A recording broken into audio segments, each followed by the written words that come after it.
نحمده ونصلي ونسلم على رسوله الكريم أما بعد قال الله تبارك وتعالى إنما الصدقات للفقراء اللهم صل على محمد وعلى آل محمد كما صليت على إبراهيم وعلى آل إبراهيم إنك حميد مجيد اللهم بارك على محمد وعلى آل محمد كما باركت على إبراهيم وعلى آل إبراهيم إنك حميد مجيد۔ رمضان المبارک کا 30واں روزہ ہے اور 1443 ہجری کا۔ نہ معلوم اگلا سال رمضان المبارک کس نے دیکھا اور کس نے نہ۔ اگر گزشتہ سالوں کے حساب سے ہم دیکھیں تو ہمارے بہت سے ساتھی ہیں جو پچھلے رمضان میں ہمارے ساتھ تھے اور اس رمضان میں نہیں ہیں۔ رب کریم اس رمضان المبارک کو ہمارے لیے خیر اور بابرکت فرمائے۔ دیکھیں آج آخری روزہ ہے اور کل شوال المکرم کی یکم ہے اور پہلی تاریخ ہے، تو رمضان المبارک کے آخر میں صدقۃ الفطر کے حوالے سے میں چند مسائل آپ کی خدمت میں عرض کیے دیتا ہوں۔ دیکھیں صدقۃ الفطر کے بارے میں بنیادی مطلب سمجھیں، پھر اس کی فضیلت سمجھیں، اس کا مقدار سمجھیں اور پھر اس پر کچھ مسائل اور سوال و جوابات۔ سب سے پہلی بات کہ صدقۃ الفطر کا مطلب کیا ہے؟ فطر، فطر، افطار، اس کا معنی ہوتا ہے روزہ کا ختم کرنا، روزے کی افطاری کر دینا، روزے کو پورا کر لینا۔ تو صدقۃ الفطر کا معنی وہ صدقہ جو روزوں کے مکمل ہونے پر ادا کیا جاتا ہے، اس کو صدقۃ الفطر بھی کہتے ہیں، اس کو فطرانہ بھی کہتے ہیں، اس کو زکوٰۃ الفطر بھی کہتے ہیں، مختلف اس کے نام ہیں۔ یہ دین اسلام میں واجب کا درجہ رکھتا ہے۔ اب واجب کس پہ ہے میں آگے چل کے اس کا نصاب عرض کرتا ہوں۔ تو یہ صدقۃ الفطر ہے۔ صدقۃ الفطر پر ضروری کیوں ہے؟ وجہ کیا ہے؟ دیکھیں حضرت جریر بن عبداللہ رضی اللہ تعالیٰ عنہ صحابی ہیں، ان کی حدیث پاک الترغیب والترہیب میں موجود ہے۔ یہ حضور اقدس صلی اللہ علیہ وسلم کے ایک فرمان کا مفہوم یوں نقل فرماتے ہیں کہ جب مسلمان روزہ مکمل کر لیں تو ان کا روزہ زمین اور آسمان کے درمیان پینڈنگ، معلق، لٹکے ہوئے ٹھہرے ہوتے ہیں اس وقت تک جب تک صاحب نصاب صدقۃ الفطر ادا نہ کر لے، اور جب صدقۃ الفطر ادا ہو جائے گا پھر روزوں کو قبولیت میں کوئی نہیں روک سکتا۔ یہ کس بنیاد پر ہے؟ روزے بھی رکھیں، وہ جان کا صدقہ ہے، مال بھی دیں، یہ پیسوں کا صدقہ ہے۔ تو وجہ دیکھیں، روزہ یہ وہ عبادت ہے جس کے لیے حدیث پاک میں ہے، اللہ نے فرمایا روزہ میرے لیے ہے اور اس کا بدلہ میں دوں گا۔ سوال اٹھتا ہے کہ عبادت تو ہر اللہ کے لیے اور ہر عبادت کا بدلہ اللہ دے گا، تو پھر یہ کیوں فرمایا کہ روزہ میرے لیے، اس کا عبادت کا بدلہ میں دوں گا؟ اصل میں یہاں کچھ مسئلہ اور سمجھایا جا رہا ہے۔ وہ یہ ہے کہ باقی جو عبادات ہے نا، مثلا نماز ہے، تو جب میں نماز پڑھوں گا تو سامنے والے کو بھی نظر آئے گا، دیکھنے والے کو بھی نظر آئے گا، ارد گرد کو پتہ چلے گا عبادت ہے۔ ٹھیک ہے میں اللہ کے لیے پڑھوں گا، کوئی ریاکاری نہ ہو، لیکن نظر تو ہے نا۔ ایسے بہت سی چیزیں ہیں، ایسے حج ہے، ایسے آپ قربانی کو دیکھ لیں، کچھ بھی آپ دیکھ لیں، زکوٰۃ کو دیکھ لیں، جسے دیں گے آپ تو دوسرے کو جو دے رہے ہیں تو اسے تو کم از کم پتہ ہے نا کہ پیسے مجھے دے رہا ہے۔ لیکن روزہ ایسی چیز ہے جو اللہ اور اللہ کے بندے کے درمیان ہوتی ہے، اس میں کوئی اور شریک نہیں ہے۔ بعض اوقات لوگ جھوٹ بھی بولیں روزہ ہے تو اگلا اس کو ویریفائڈ نہیں کر سکتا کہ ہے یا نہیں ہے۔ آپ کہیں میں اندازہ لگا لوں اس کا منہ گیلا ہے، اس کے ہونٹ بالکل گیلے ہیں، پانی پیا ہوگا، ہو سکتا ہے اس نے وضو کیا ہو، تو ہم کیسے ثابت کریں گے یہ روزہ ہے اس کا؟ تو یہ خالص اللہ کو پتہ ہے۔ اور پھر اس روزے سے تقویٰ کیسے ملتا ہے؟ دیکھیں واش روم میں ہم غسل کر رہے ہوں نا تو کوئی نہیں دیکھ رہا ہوتا، لیکن اس وقت میں مسلمان پانی نہیں پیتا، دیکھ کوئی نہیں رہا، لیکن اللہ کی نظر سے تو چھپا ہوا نہیں ہے نا۔ تو یہ وہ چیز ہے جو اللہ اور عبداللہ کے درمیان ہے، اللہ اور اللہ کے بندے کے درمیان ہے۔ تبھی فرمایا روزہ میرے لیے، یعنی اس کی جانچ پڑتال میرے ذمے ہے، اس کے معاملات میرے سامنے ہیں، اس کا خصوصی بدلہ میں دوں گا۔ تو یہ پھر روزہ کا صدقہ فطر جو ہے، مطلب یہ ہے کہ اتنی بڑی عبادت تھی، اس میں کوئی کمی بیشی ہو گئی ہو۔ حدیث پاک میں کہ روزہ صرف پیٹ کا نہیں ہے، زبان کا بھی ہے، آنکھ کا بھی ہے، کان کا بھی ہے، دل و دماغ کا بھی ہے۔ کیا مطلب؟ یعنی غیبت نہ کریں، بد نظری نہ کریں، برا بول نہ بولیں، برا بول نہ سنیں، برائی کو دیکھیں نہیں، یعنی مختلف چیز۔ اس میں کمی بیشی فطرت انسانیت پہ ہم سے ہو جاتی ہے۔ ہم انسان ہیں، ہم نبی نہیں ہیں کہ ہم سے غلطی نہ ہو، یا ہم انسان ہیں، ہم فرشتے نہیں ہیں کہ ہم گناہوں سے پاک ہوں۔ ہم سے غلطی ہوگی تو اس کا علاج اللہ سے معافی مانگ لینا۔ بہت سے لوگ اس غلط فہمی میں مبتلا ہوتے ہیں کہ بھائی ایسا وظیفہ بتا دیں جس کو پڑھنے کے بعد ہم سے گناہ ہی نہ ہو۔ ہمارے صوفیاء کرام بزرگان دین لکھتے ہیں کہ ایسا وظیفہ اس دھرتی پہ یا نبوت کے لیے ہے یا فرشتوں کے لیے، امت کے لیے نہیں ہے۔ امتی سے گناہ ہوگا تو جب گناہ ہوگا تو پھر تو کہا گناہ ہونے سے اللہ کی نظر سے نہیں گرتا، وہ تب گرتا ہے جب اس گناہ پر مضبوط رہے، توبہ نہ کرے۔ اگر گناہ کے بعد توبہ کر لیا اور توبہ اس نے کر لی تو حضور پاک علیہ الصلوۃ والسلام کی حدیث کا مفہوم ہے التائب من الذنب کمن لا ذنب لہ، کہ گناہ سے توبہ بندے کو ایسے کر دیتی ہے گویا اس نے گناہ کیا ہی نہیں تھا۔ جب نہیں کیا تھا تو اللہ کی نظر میں یہ محبوب تھا، تو اب گناہ کے بعد توبہ کرنے کے بعد بھی اللہ کی نظر میں ویسا محبوب ہے۔ تو یہ چیز ہے۔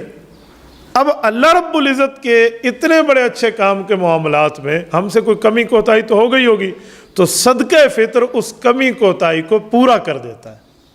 یہ ہے صدقۃ الفطر، یہ بنیادی مقصد۔ اور مقصد بھی ہے کہ غریب کا چولہا جلے گا، دوسرے کے سامنے کوئی نیکی کا اظہار، یہ مختلف اور ہے، لیکن بنیادی مطلب یہ ہے، یہ صدقۃ الفطر ہے۔ جیسے ہم لوگ حج اور عمرے پہ جائیں، جتنی بھی احرام کی پابندی کریں، بہت سی چیزیں ایسی ہوتی ہیں جو فطرت انسانی پہ ہم سے اوپر نیچے ہو جائیں گی۔ مثلا بال ہم نے توڑنا نہیں ہے نا، ہم احرام میں ہیں، لیکن وضو کے خلال کے دوران کوئی بال مجھ سے گر گیا تو اب میں داڑھی کے بالوں کو کوئی الفی لگا کر تو نہیں ٹھہرا ہوا، تو اس کے اوپر دم تو ہے نہیں، اب ظاہری بات ہے صدقات ہے تو بندہ صدقہ ویسے ہی دے دیتا ہے۔ تو جیسے وہ عمرے اور حج کا صدقہ ہم ویسے دے دیتے ہیں اپنے حج اور عمرے کی کمی اور بیشی کے معاملات کو ٹھیک کرنے کے لیے، تو صدقۃ الفطر روزے کی کمی بیشی کو ٹھیک کرنے کے لیے ہوتا ہے۔ اب صدقۃ الفطر کتنا ہے؟ یہ گندم کے لحاظ سے، جو کے لحاظ سے، کشمش کے لحاظ سے، کھجور کے لحاظ سے، یہ چاروں چیزوں کے نام حضور علیہ السلام نے خود حدیث میں لیے ہیں۔ گندم کا، جو کا، کشمش کا اور کھجور کا، یہ چاروں آپ علیہ السلام نے خود طے فرمائے ہیں۔ یہ نہیں ہے کہ آپ کسی سیب کے حساب سے دے دیں، کیلوں کے حساب سے دے دیں، مالٹے کے حساب سے دے دیں، اس میں ہم اپنا عقل نہیں چلا سکتے۔ یہ حضور پاک علیہ الصلوۃ والسلام کی طرف سے متعین کردہ چیز ہے۔ ہاں، آپ جب ان چیزوں کا ریٹ کے حساب سے قیمت دینا چاہیں تو بھی اس کی گنجائش موجود ہے کہ اس سے اگلے کا فائدہ ہو رہا ہے۔ تو یہ چاروں چیزیں ہیں۔ ان میں جو گندم ہے وہ 2.25 سیر ہے۔ سیر وہ جو پرانے زمانے کا ہے، آج کل والا لیٹر اور کلو کے حساب سے نہیں ہے، تو یہ 2 کلو سے زائد اور 2.5 کلو سے کم، احتیاطاً لوگ اس کو 2 سے لے کر 2.5 کلو کہہ دیتے ہیں اگر گندم کے لحاظ سے۔ جو، کشمش اور کھجور، یہ چاروں 4 کلو سمجھ جائیں، یہ 3.5 کلو سے زائد ہے اور 4 کلو سے کم ہے، تو احتیاطاً 4 کلو ہے۔ آپ اس حساب سے اس کا ریٹ دیکھ لیں۔ اب ہر بندہ گندم کے لحاظ سے آج کل دینے پہ تیار ہے، تو یہ 4 چیزیں آپ علیہ السلام نے کیوں بتائی ہیں؟ یہ 4 چیزیں اس لیے نہیں ہیں کہ آپ کے اوپر بس آپ کی مرضی ہے جس سے دے دیں، نہیں، یہ اپنی ہڈی پسلی کے حساب سے ہے، کیونکہ کھجور کا، کشمش کا اور جو کے ریٹ میں بڑا فرق ہے گندم کے لحاظ سے۔ اگر ایک کا 150 بنتا ہے تو ایک کا 2000 بھی بنتا ہے۔ تو بندہ اپنی جیب کو ٹٹولے، اپنے حالات کو دیکھے کہ میں اتنی اپنے اندر وسعت رکھتا ہوں کہ میں جو کے حساب سے دے سکتا ہوں، کھجور کے حساب سے 4 کلو دے سکتا ہوں، یا میں کشمش کے لحاظ سے 4 کلو دے سکتا ہوں، تو پھر وہ گندم والا نہ دے، کیونکہ اپنی حیثیت کو دیکھ رہا ہے۔ گندم والا تو وذالک اضعف الایمان ہے نا، گویا دوسرے لفظوں میں ایمان کا سب سے آخری درجہ ہے، تو کم سے کم یہی ہے۔ میں مثال دے رہا ہوں، قل هو اللہ احد والی سورۃ اخلاص جو ہے، یہ عام طور پہ جب نماز سکھائی جاتی ہے تو ساتھ بتایا جاتا ہے بھائی الحمدللہ پڑھیں گے، جب یہ پوری ہو جائے پھر قل هو اللہ پڑھ لیں۔ تو اس کا یہ مطلب تھوڑی ہے کہ ہم ہر دفعہ ہر رکعت میں جب بھی نماز پڑھیں الحمدللہ کے بعد قل هو اللہ پڑھیں، دوسری سورت پڑھنی نہیں ہے، نہیں، قل هو اللہ یہ سب سے چھوٹی مقدار ہے، بھئی اور کوئی صورت نہیں آتی تو یہ پڑھ لیں، ورنہ آپ کچھ اور صورتیں پڑھ سکتے ہیں، صرف قل هو اللہ کے اوپر تو بندہ نہ ٹھہرا رہے نا۔ اس کی مثال بھی ایسی ہے کہ جو بندہ صرف گندم کے لحاظ سے ہی دے تو بس یہ قل هو اللہ ہر رکعت میں پڑھ رہا ہے سورۃ فاتحہ کے ساتھ، اگر اس کو اور صورتیں آتی ہیں تو وہ اور صورتیں پڑھ سکتا ہے۔ اسی طرح اس کی ہڈی پسلی گنجائش پیدا رکھتی ہے اپنے مالی لحاظ سے تو اور چیزوں سے بھی دے سکتا ہے، صرف یہ گندم کے لحاظ سے نہیں ہے۔ اچھا اگلا جملہ، اب وہ کس بندے پر آئے گا؟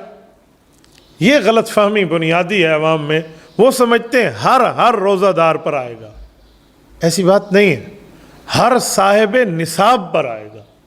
صاحب نصاب کون ہے؟ جس کے پاس مال موجود ہے۔ اچھا وہ مال کتنا ہے؟ وہ حدیث پاک میں خود آپ علیہ الصلوۃ والسلام کی حدیث میں منشن ہے۔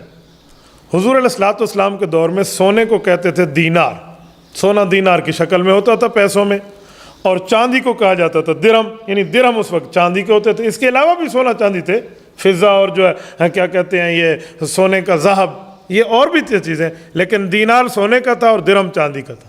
تو جس کے پاس سونے والے دینار ہوتے تو جب تک 20 دینار نہ ہو جاتے اس کے اوپر صدقۃ الفطر اور زکوٰۃ کے احکام متوجہ نہ ہوتے، اور اس طرح درہم ہوتے تو جب تک 200 درہم نہ ہو جائیں چاندی والے اس کے اوپر صدقۃ الفطر اور زکوٰۃ کے احکام متوجہ نہیں ہوتے تھے۔ 200 درہم ہو جائے یا 20 دینار ہے پھر اس کے اوپر صدقۃ الفطر اور زکوٰۃ کے وجوب کی بات ہوتی۔ صدقۃ الفطر اور زکوٰۃ میں بنیادی عوامی فرق سمجھا رہا ہوں، یہ ہے کہ صدقۃ الفطر میں سال گزرنا ضروری نہیں ہے مال کے اوپر، بس زکوٰۃ میں سال گزرنا ہے، حولان حول اور مال نامی کی شرط ہے، یہاں پر سال نہیں ہے۔ آپ طلوع آفتاب جو عید والے دن کا ہے اس سے پہلے اگر کسی مال کے مالک بن جاتے ہیں تو آپ یہ نہیں کہہ سکتے کہ اس پہ سال پورا ہوا ہے یا نہیں ہوا، وہ آپ پہ صدقۃ الفطر وہاں واجب ہو جائے گا۔ مثلا ایک آدمی کے پاس پیسے نہیں ہیں اور اس کو کسی نے چاند رات کو آ کر کچھ پیسے دے دیے ہیں، وہ اتنی مقدار ہے کہ اس پر صدقۃ الفطر آتا ہے تو اب اس کے اوپر آ گیا ہے، یہ نہیں کہے گا بھئی تو میں کو 4 گھنٹے پہلے ملے، اب یہ تو مجھے ابھی ملے ہیں میرے اوپر نہیں ہے۔ یہ زکوٰۃ میں تو شرط ہو سکتی ہے، اس پہ نہیں ہو سکتی۔ اچھا حضور علیہ الصلوۃ والسلام کے دور کے 20 دینار جو تھے وہ موجودہ دور کے 7.5 تولہ سونا بنتا ہے، اور حضور علیہ السلام کے دور کے جو 200 درہم تھے وہ موجودہ دور کے 52.5 تولہ چاندی کی مقدار بنتی ہے۔ یہ جو ہم سمجھانے کے لیے کہتے ہیں نا کہ زکوٰۃ اور صدقہ فطر کے لیے یا تو 52.5 تولے چاندی ہو اور یا 7.5 تولے سونا ہو، حدیث میں 7.5 تولہ سونا کا لفظ نہیں ہے، حدیث میں 52.5 تولہ چاندی کا لفظ نہیں ہے، حدیث میں 200 درہم اور 20 دینار، تو 20 دینار یہ 7.5 تولہ سونا کے برابر ہوتے تھے، اور 200 درہم یہ 52.5 تولے چاندی کے برابر ہوتے تھے۔ حدیث میں وہ ہے، ہم اس کی ہم شکل بتاتے ہیں، اسی لیے کہ آج کے دور کے درہم اور دینار اور ہیں۔ آج کل جو کویتی دینار ہے وہ سونے کا نہیں ہے، وہ کاغذ کا ہے، اور آج کل جو مثلا UAE کا درہم ہے یا کسی اور ملک میں آپ خلیجی ممالک کے درہم دیکھ لیں تو وہ بھی کاغذ کا ہی ہے، وہ کوئی سونے چاندی کا نہیں ہے۔ تو آج کل زندہ مردہ برابر شمار، تو اسی لیے یہ درہم اور یہ دینار مراد نہیں ہے، وہ حضور علیہ السلام کے دور والے ہیں، اس کو ہم سونا چاندی میں دیکھ لیں۔ اچھا یا سونا ہے تو اتنا، یہ چاندی ہے تو اتنا، دونوں مقدار ہو گئے۔ اب یہ نہیں ہے لیکن اس کے پاس مال تجارت ہے۔ اب مال تجارت کو دیکھیں، مال تجارت کا معنی جس چیز سے یہ تجارت کرتا ہے اور اس کو بیچتا اور خریدتا ہے۔ مال تجارت سے ایک چیز نکل گئی، مثلا ایک آدمی مثلا لوہار کی دکان پہ کام کرتا ہے، اب لوہار کے جو اوزار ہوتے ہیں جس سے یہ نلکے کی موٹر کی فٹنگ کرتا ہے یا اس کو اتارتا ہے، تو اوزار اس میں شامل نہیں ہے کیونکہ وہ مال تجارت نہیں ہے۔ مال تجارت وہ چیز شمار ہوگی جو یہ بیچ رہا ہے یا خرید رہا ہے۔ ہاں اس کے پاس اوزار پڑے اور یہ اوزار کی خرید و فروخت کرتا ہے پھر تو وہ شامل ہوں گے، لیکن جو اس کے گھر کے، اس کے دکان کے اوزار ہیں وہ استعمال میں آتے ہیں تو وہ شامل نہیں ہے، تو اس کو یہ مال تجارت ہے۔ اسی طرح یہ بعض اوقات ایسا ہوتا ہے کہ انسان نے کسی کو قرضہ دیا ہوا ہوتا ہے، اب وہ قرض 2 طرح کا ہے، آپ کو پتہ ہے بندہ کھانے والا نہیں ہے، مجھے دے گا، آج دے گا یا مقررہ تاریخ پہ دے گا، نہیں تو مہینے 2 بعد دے گا، صحیح مجھے کھا نہیں گیا، تو آپ اس مال کے مالک ہیں۔ پھر یہ نہیں ہے کہ آپ نے ادھر دیا، وہ آپ اس کے مالک ہیں، اس کی زکوٰۃ اور اس کی باقی معاملات آپ پر ہیں۔ ہاں ایک بندہ آپ کے پیسے لے کر کھا گیا ہے، جیسے مزاربت والوں کا حال ہے جو ان کے لے کر لوگ کھا گئے ہیں، تو وہ مال ذمار ہے، وہ ان کے پاس تو وسعت ہی نہیں ہے کہ چیز مل سکے، تو اس کی کوئی زکوٰۃ اور کوئی صدقۃ الفطر اس بندے واجب نہیں ہے، بلکہ یہ مظلوم ہے، ظالم تو وہ ہے جو کھا گیا، وہ دنیا میں تو نہیں دے رہا، وہ آخرت میں اس سے لیں گے اور اس سے آخرت میں اس کے ڈبل کے حساب سے لیا جائے گا۔ تو جب تک اس کو نہیں ملتا وہ مال، یہ اس کا مالک بھی نہیں ہے، اس پر زکوٰۃ بھی نہیں ہے، فطر بھی نہیں ہے اس کا۔ ہاں جس دن مل گیا پھر بھی اللہ کا کرم دیکھیں، اس دن سے صدقۃ الفطر اور زکوٰۃ شروع ہوگی۔ پچھلے والے سال جس میں اس نا امید ہو چکا تھا وہ کاؤنٹ نہیں ہوں گے، شمار نہیں ہوں گے، یعنی اتنی آسانی ہے۔ تو یہ مال ہے اور اس پر صدقۃ الفطر واجب ہے۔ ہاں ہر بندے پر نہیں ہے، کچھ وہ ہیں جو دینے والے ہوں گے اور کچھ وہ ہیں جو لینے والے ہوں گے۔ اگر ہر روزہ دار پر صدقہ فطر واجب ہے، اس میں صاحب نصاب نہیں دیکھیں گے، تو مجھے بتائیں پھر لینے والا کون ہوگا؟ جب ہر بندہ ہی دینے والا ہو تو لیں گا کون؟ یہ دیواریں لیں گی، پنکھے لیں گے، چھتیں لیں گی، تو لیں گے بھی وہ بندے نا۔ تو پتہ چلا جس کے پاس اتنا مال ہے وہ دینے والا ہے، جو اس سے کم رکھتا ہے وہ لینے والا ہے صدقۃ الفطر۔ تو ہر پہ نہیں ہے، مالدار پہ، اور مالدار کی یہ مقدار سونے اور چاندی کی شکل میں نے آپ کو بتا دی۔ اب میں نے جو رات معلومات لی ہیں نا کہ رات کے حساب سے جو گزشتہ رات ہے چاندی کا ریٹ کتنا ہے، یہ 200-300 روپے کم 80,000 روپے بنتا ہے، یعنی 200-300 روپے اگر نکال لیں 80,000 سے، یہ 52.5 تولہ چاندی کی مقدار بنتی ہے۔ اس کو 80,000 سم تھنگ سمجھ لیں آپ بس احتیاطاً، یعنی اتنے پیسے اگر کسی کے پاس پڑے ہوئے ہیں، یا اتنے پیسوں کا اس کا مال تجارت ہے، یا اتنے پیسے کے سونا چاندی کے زیورات اس کے پاس ہیں، اور ضرورت سے زائد ہے، موبائل ضرورت ہے، گاڑی ضرورت ہے، گھر جس میں رہتا ہے وہ ضرورت ہے، پہننے کے کپڑے وہ ضرورت ہے، فریج ہے، باقی چیزیں یہ ضرورت ہے، جو ضرورت سے زائد ہے اگر اس کی مالیت بھی یہی نکلتی ہے تو بس اس کے اوپر پھر صدقۃ الفطر واجب ہو گیا۔ یہ ہے صدقۃ الفطر کی اس کی مقدار۔ اب اس نے یہ صدقۃ الفطر دینا ہے۔ اب صدقۃ الفطر بعض بندوں کی طرف سے واجب ہے اور بعض بندوں کی طرف سے مستحب ہے۔ صدقۃ الفطر بندہ اپنی نابالغ اولاد کی طرف سے دے گا، یہ اس کے اوپر واجب ہے۔ اگر یہ اتنے مال کا مالک ہے تو اپنے نابالغ اولاد کا یہ دے گا۔ ہاں بالغ اولاد کا دینا چاہے تو واجب نہیں ہے، دے سکتا ہے، ان کو اطلاع کر دے دے، مستحب کام ہے، اچھا کام ہے۔ بیوی کی طرف سے دینا چاہے اس کو بتا دے، اس کی طرف سے دے دے۔ ایسے ہی ہے کہ یہ گویا ان کے لیے یہ احسان کر رہا ہے، واجب اس کے اوپر نہیں ہے۔ ایک بات اس پر بنیادی مسئلہ سمجھیں، وہ ہمارے اوورسیز پاکستانیوں کے لیے نیٹ کے ذریعے ان تک یہ بات دنیا میں جاتی ہے۔ کچھ لوگ باہر ممالک میں ہیں، اب وہ صدقۃ الفطر دینا چاہتے ہیں، یہاں کچھ لوگ ڈنڈی مارتے ہیں اور کچھ ناواقف ہوتے ہیں تو مسئلہ غلط کر بیٹھتے ہیں۔ ملک سے باہر ہے ایک آدمی تو وہاں کا اعتبار ہوگا جہاں رہتا ہے، یہ نہیں ہے کہ جس ملک کا باشندہ ہے اس ملک کے پیسوں کا اعتبار ہوگا، جی نہیں۔ اگر کوئی پاکستانی سعودیہ میں رہتا ہے تو سعودیہ میں اس کے اوپر صدقۃ الفطر کتنا آتا ہے وہ دیکھا جائے گا، پاکستانی ریٹ نہیں دیکھا جائے گا۔ اچھا جو نابالغ بچوں کا باپ دے گا تو اس کے اگرچہ نابالغ بچے پاکستان میں رہتے ہوں، والد ادا کر رہا ہے وہ اس وقت کرنٹ لوکیشن اس کی سعودی عرب ہے، تو پھر یہ اپنے نابالغ بچوں کا بھی حساب وہی رکھے گا اگرچہ وہ پاکستان میں رہتے ہوں، پیسے وہاں کا حساب لگائے گا۔ ایسے ہی ایک بندہ امریکہ میں چلا گیا تو یہ وہاں کا حساب رکھے گا۔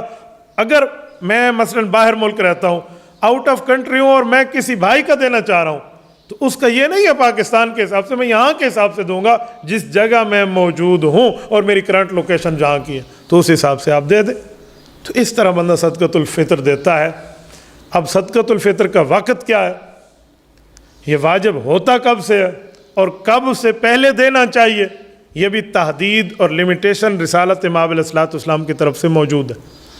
صدقۃ الفطر واجب ہوتا ہے جس دن رمضان المبارک کا اختتام اور اگلے دن کی صبح چڑھی، طلوع آفتاب ہوئی، یعنی کل اس ٹائم کے قریب کے دن سمجھ جائیں، یعنی جب کل یکم شوال ہونی ہے تو اس وقت دیکھیں گے طلوع آفتاب کے وقت اشراق سے پہلے طلوع آفتاب ہوتا ہے، پھر اشراق ہوتے ہیں۔ عید والے دن تو اشراق ہے ہی نہیں، تو پھر طلوع آفتاب کو دیکھیں گے۔ اب طلوع آفتاب میں جو ہے نا اس وقت اس کے اوپر واجب ہو گیا۔ اور کب تک دے سکتا ہے کہ جی نماز عید سے پہلے دے گا۔ ابو داؤد شریف میں حدیث میں لفظ موجود ہے کہ ایک بندے نے نماز عید الفطر پڑھ لی اور پھر ادا کیا تو فرمایا وہ صدقۃ الفطر نہیں ہے، بس وہ صدقہ ہی دیا ہے اس نے، وقت تو نکل گیا، بس اپنے سر سے اب ایک بوجھ اتار رہا ہے۔ لیکن اگر آپ اس واجب ہونے سے پہلے رمضان میں دینا چاہیں، ابھی رمضان شروع ہے، ابھی وقت آپ کے اوپر واجب نہیں ہے، پہلے دینا چاہیں تو یہ زیادہ بہتر ہے کہ غریب اپنے لیے کچھ پہلے خرید لے گا، کوئی چیز پہلے خرید لے گا تو آپ دے سکتے ہیں، آپ کا ادا ہو جائے گا۔ بلکہ وہ فقہا نے تو لکھا کوئی رمضان سے پہلے دینا چاہے تب بھی جائز ہے، دے سکتا ہے، تو یہ اس کو ادا کر سکتا ہے، یہ اس کو جا کر دیتے۔ بس اس حساب سے صدقۃ الفطر چلانا۔ جتنے مسائل فی الوقت میرے ذہن میں تھے میں نے آپ کو بتا دیے ہیں۔ کوئی آپ کے ذہن میں کوئی صدقۃ الفطر کے متعلق سوال ہو تو آپ پوچھ لیں، تاکہ اگر بس 80,000 کے لگ بھگ قیمت اس کی۔ اب جو کے لحاظ سے دیکھیں، جو 4 کلو اب کتنے کا ہے؟ کراچی کا ریٹ اور ہے، ڈی اے خان کا ریٹ اور ہے، یہ اب سبزی منڈی والے بتائیں گے بھی کتنا ریٹ ہے۔ 4 کلو ہو، جو بھی وہ کھجور بھی اور کشمش بھی، اس کے 4 کلو کا ریٹ پتہ کر لیں کتنے کا۔ گندم کا ہے تو بس 2.5 کلو کا دیکھ لیں، اس کو آٹا بھی آپ ساتھ شامل کر سکتے ہیں اس حساب سے۔ جی ہاں، آپ وہی جنس دینا چاہیں، مثلا گندم ہے، کھجور ہے، جو ہے، کشمش ہے، آپ کے پاس موجود ہے تو آپ وہ دینا چاہیں تو وہ بھی ادا ہو جائے گا۔ قیمت تو تب ہے جب آپ وہ نہ دے سکیں۔ آج کے دور میں گندم میں دیہات میں تو کوئی دے گا، شہر میں کون سا گندم دے گا؟ ایسا تو سارے پی کہتے آٹا بڑا ہی پیسوں کو، تو آج کل اسی لیے قیمت آسان ہے تو وہ دے دیتے۔ پیسے اگر آپ نے رکھ دیتا ہے کہ کسی کو دینے ہیں، وہ صرف نماز وغیرہ پڑھ کے پھر اگر دے دے، وہ پیسے تو الگ پڑے ہوئے ہیں؟ نہیں، الگ پڑے ہوئے نہیں ہیں، مستحق کے پاس پہنچ جانے چاہیے۔ الگ پڑے ہوئے ہیں تو بس وہ کام پورا ہے گا۔ جیسے حدیث پاک میں قربانی کا وقت اللہ کے رسول نے بتایا نا، رسول اللہ صلی اللہ علیہ وسلم کے دور میں جب قربانی واجب ہوئی تو آپ علیہ السلام نے بتایا کہ ہم پہلے جائیں گے، نماز عید الاضحیٰ پڑھیں گے، فصلی لربک وانحر، پہلے نماز ہے اور پھر قربانی ہے۔ تو جن تک یہ بات نہیں پہنچی تھی انہوں نے نماز عید الاضحیٰ سے پہلے قربانی کر ڈالی۔ آپ علیہ السلام نے غصہ نہیں فرمایا لیکن مسئلہ بتا دیا، فرمایا جس بندے نے پہلے ذبح کیا نماز سے پہلے وہ بہت اچھا ہے، وہ گھر والوں کو گوشت کھلا رہا ہے، یہ نہیں کہا کہ قربانی ہوئی ہوئی۔ فَإِنَّمَا هُوَ لَحْمٌ يُقَدِّمُهُ لِأَهْلِهِ، بس وہ گوشت کی دعوت کر رہا ہے اپنے گھر والوں، یعنی یہ اشارہ دیا کہ وہ قربانی نہیں ہے، قربانی نماز کے بعد میں ہے۔ اور جس بندے نے قربانی نہیں کی وہ میرے ساتھ عید پہ کیا، اب ہم واپس آ گئے عیدگاہ سے، حضور نے فرمایا وہ اب ذبح کر لیں، یعنی اس کا وقت اب اللہ کے رسول نے خود بتا دیا۔ تو ایسے صدقۃ الفطر کا بھی وقت اللہ کے رسول نے بتایا ہے۔ یہ نہیں ہے کہ میں پیسے علیحدہ کر کے ایک طرف رکھ دوں، فارغ ہوں گا تو ایک دن بعد دے دوں، یا نماز عید الاضحیٰ پڑھ کے دے دوں، عید الفطر پڑھ کے دے دوں، یوں نہیں ہے، غریب تک پہنچنے چاہیے اس وقت سے پہلے پہلے۔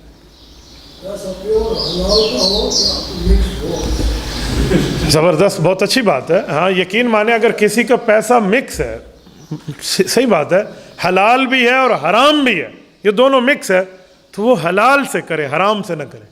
حرام مال کو ثواب کی نیت سے خرچ کرنے پر بندہ ایمان سے بھی ہاتھ دھو بیٹھتا ہے اور اپنی جان سے بھی ہاتھ دھو بیٹھتا ہے، مراد بیوی، ایمان بھی گیا اور جان بھی گئی، ٹھیک ہے۔ تو اسی لیے بہتر ہے کہ بندہ حلال۔ میں اس پر آپ کو واقعہ عرض کروں، قائد ملت اسلامی حضرت مولانا مفتی محمود رحمۃ اللہ علیہ ایک مرتبہ یوں گفتگو فرما رہے تھے مسائل دینی پر، تو کہا یوں صدقہ، یوں زکوٰۃ، یوں پیسے، یہ مقدار۔